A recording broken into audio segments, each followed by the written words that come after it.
don't come to me with that crying. Don't bring that crying to me. Why? Because I have trained you to be a warrior. I have trained you to be a soldier. I have trained you at a burning bush how to face adversity. I have showed you, Moses, you are a man that took an Egyptian and killed him yourself. You know how to be a warrior.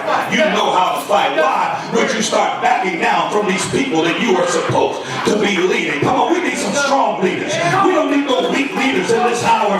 We need some strong leaders that's going to rise up and align people and have people follow them. God said, Moses, don't come to me with that. God spoke something very prophetic, very simple, but very prophetic. He says, Moses, just tell the people one simple thing. Go forward. It's time to go forward. Go forward. Why? Because they didn't want to go forward. They wanted to go backwards.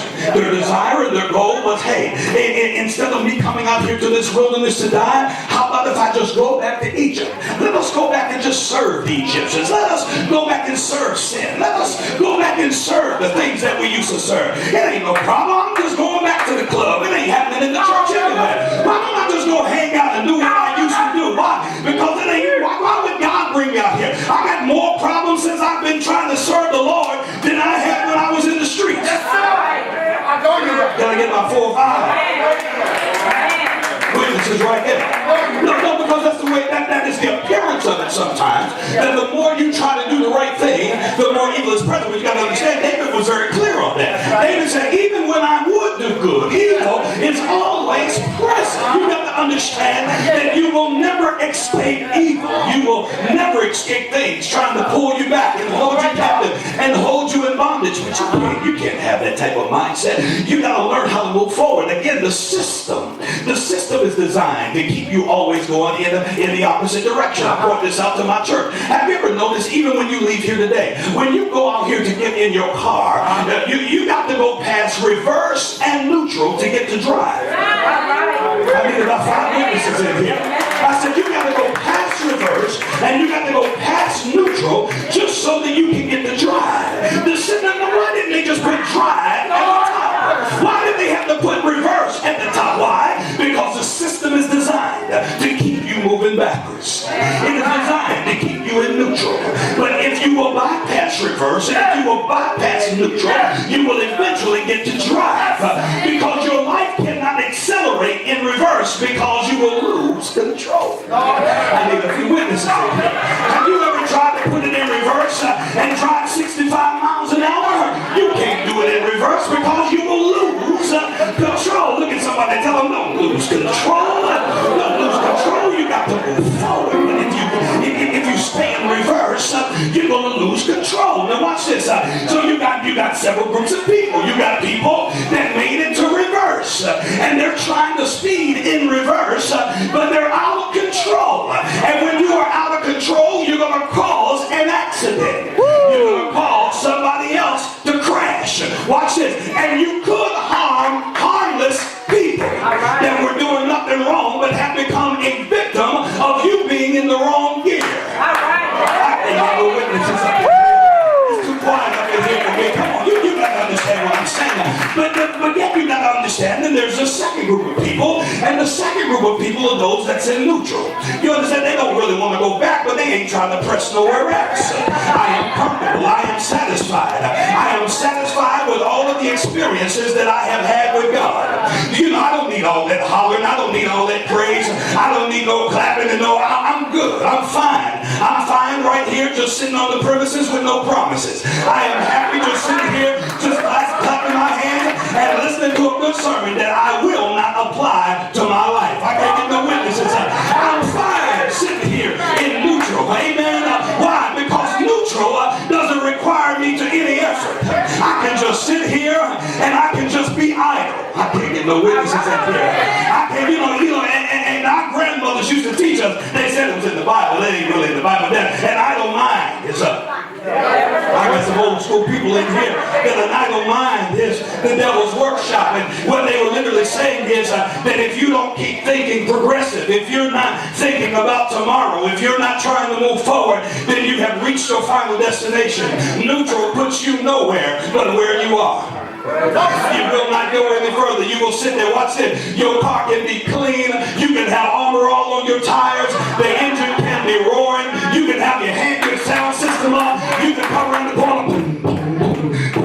You can be sitting there. And you can be making all the sounds and everything, leaning on the door, and you can throw your deuces up at everybody. But if you're not in drive, you're not going anywhere. You are a nice looking car that has greater potential than what it's using. Look at somebody and tell them, stop sitting still. To that place in your life where you stop sitting still. Why? Because if you sit still long enough, you're going to run out of gas. I got about 3 witnesses on this side. See, you got to understand, you don't just run out of gas when you are in drive, but you will run out of gas when you're in neutral. And you got to understand, there's a terrible thing when you run out of gas in neutral and you're not by a gas station.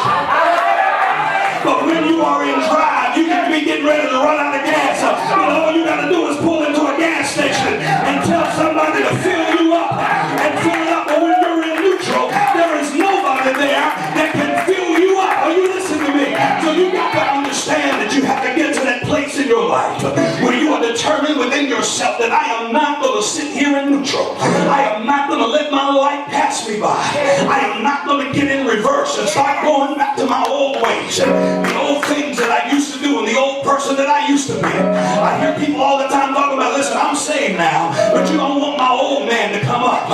What you're literally saying is, I'm in the wilderness, but I still remember Egypt. Come on, you gotta admit that with me. Because ladies and gentlemen, I have come here to tell you that you should not have an old man. That your old man should have been crucified with Christ. But what you are struggling with is the identity of your new man that has been created in the image and the likeness of God, that removes you away from everything that has held your life captive and bringing you into a place where you are thinking progressively. I don't know about you, but I'm tired of sitting around complaining about everything when I have the ability to change some of the things that I am complaining about. I'm tired of being around stagnant people. Do you not understand that when you find still water is full of infections. Still water is full of diseases.